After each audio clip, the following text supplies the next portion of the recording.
What's going on, everyone? Hope you've been well today, and yeah, today will probably be a short one, mainly because just been a little bit busy, and well, no excuses really. Just feel like making a better one tomorrow.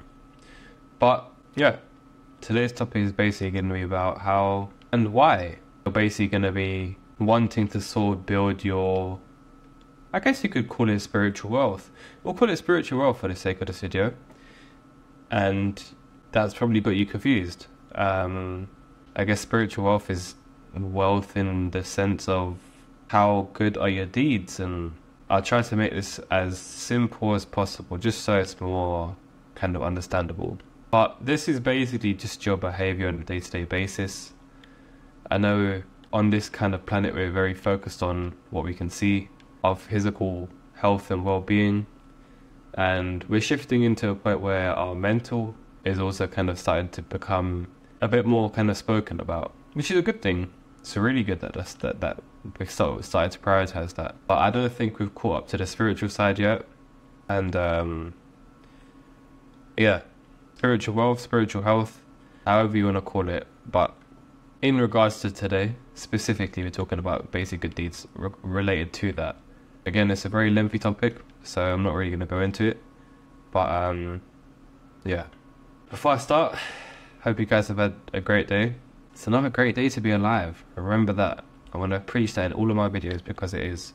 And if it doesn't feel like it's a good day today, then there's a very big learning lesson in today.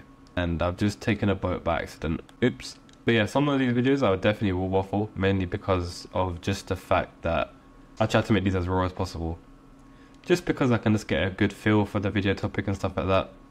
And just so it's more authentic. I think there's a big kind of gap in people's content nowadays where everything's just way too forced. And I don't think it needs to be like that. We can just chill and have some fun. Just vibe out. Anyway, spiritual wealth.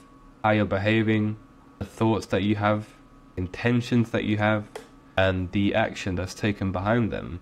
And on this plane of duality, which is basically like the whole kind of concept of hot, cold, good, bad, and so on, are you living very selfishly or selflessly?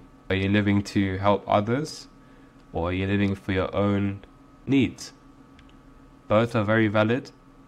Both have their pros and cons, I guess, and both have its needs. Sometimes it's very important to be selfish, but if it comes at the price of someone else, not exactly the best thing.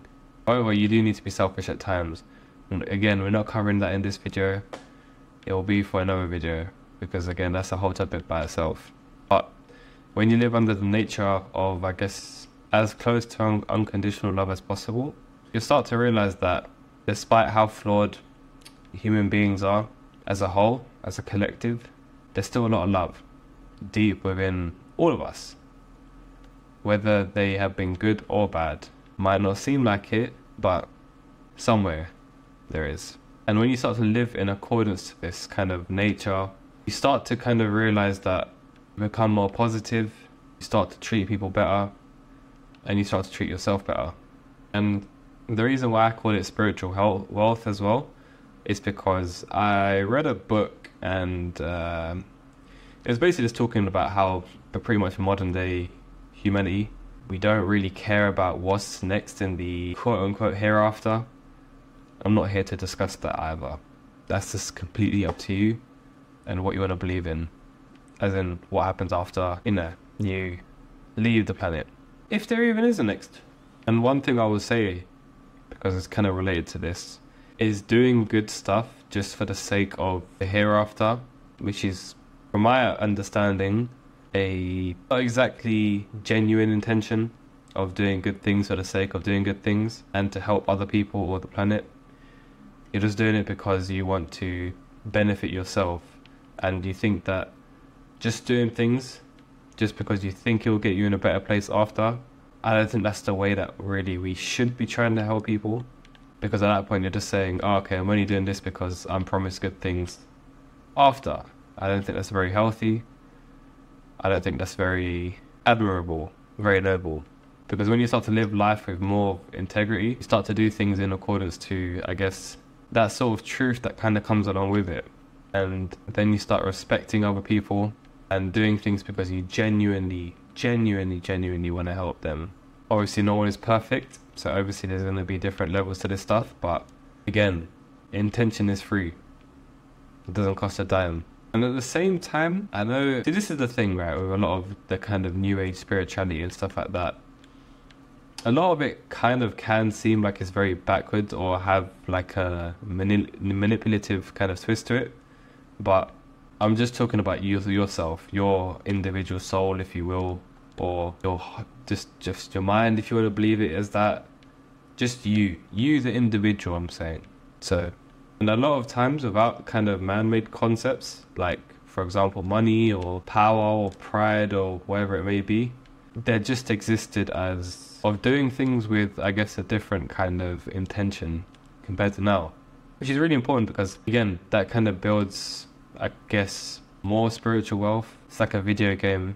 You kind of more sort of maxing it out because you're kind of training that kind of segment of that specific wealth, for example. But yeah, pretty much I guess you could say spiritual wealth kind of goes into the kind of categories of how peaceful are you, how much in the blissful state are you in, and a whole host of other things too. But like I said, we're only focusing on one today, which is basically how well are you treating other people, and again the intention of doing things with that. Because if the intention's not there, then does it really count if it's not genuine? Honestly, like, why not just, you know, help another dude out? Maybe their awareness is a different level. And I've said this in some previous videos, that if someone has a max speed stat and you have a max strength stat, you both can learn from each other. And from that, I guess you can gain that so-called spiritual wealth, because now you're attaining certain levels of knowledge. And so are they. The only dilemma I could think about this is, if destiny truly does exist, then are we blocking someone else's path to learn and to experience? But if it was the case, then I guess there'd be another way for them to kind of figure that one out. So, who knows? I don't know. Just a dude speaking on the mic right now. And gonna end the video there. Again, my apologies, it's gonna be a short one today, and probably less to the point.